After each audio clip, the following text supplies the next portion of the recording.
kind of how the Bible works, right? And if you've already seen the last two videos, I'm not going to go into the other slides that help us know what obstacles we're going to face when we're studying the Bible.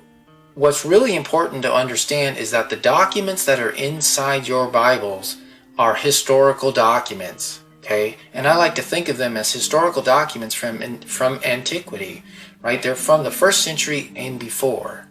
And they hold real true events, okay? And so a lot of times we like to say this is Christian history and this is, secular history.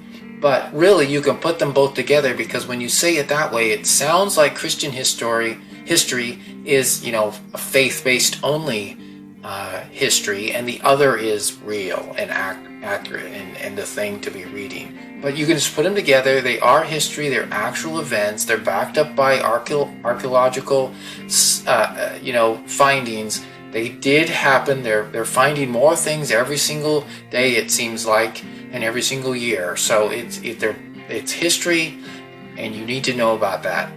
But knowing that, you and I have become Christian historians, knowing that that the book that we're reading every single day for the rest of our life is history, we have become Christian historians. And knowing that, we've got some work to do to find out what was going on during that time. Well, in the Bible, there comes times where information comes to you, and it feels like it's just a little tiny bit of information, and then you just pass over it. And it doesn't seem like it's really that big of a deal.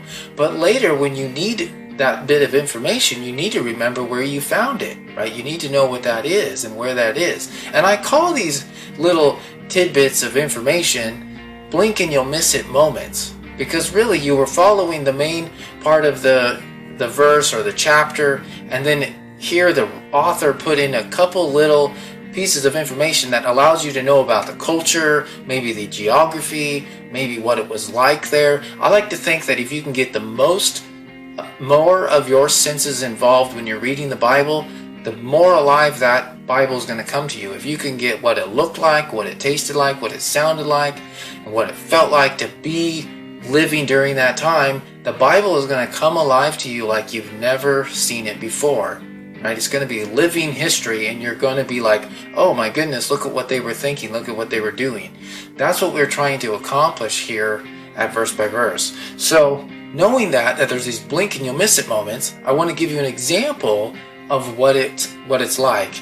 So I'm sure you've driven through a small town, right? Just a real small town where you enter the town and you see the welcome to small town, and then you drive just a little bit further and you see now you're exiting, thanks for visiting, now you're leaving small town.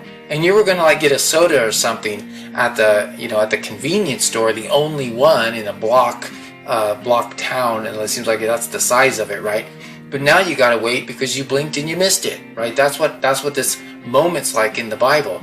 So my blink and you missed it moment, just my recent one, came to me just a couple days ago. I was going back over Galatians chapter 1 verse 2, and in there, if you watch the first video, we talk about Paul using the plural form of the word churches, and that allows me to know that this letter needed to go to multiple churches, and that the Galatian area would be more than just a city, right? It would be a Galatian area, not just a city.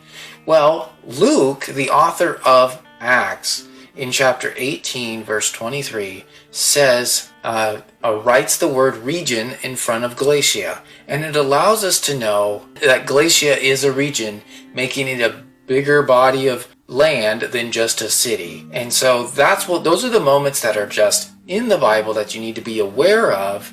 And if you blink, you'll miss them.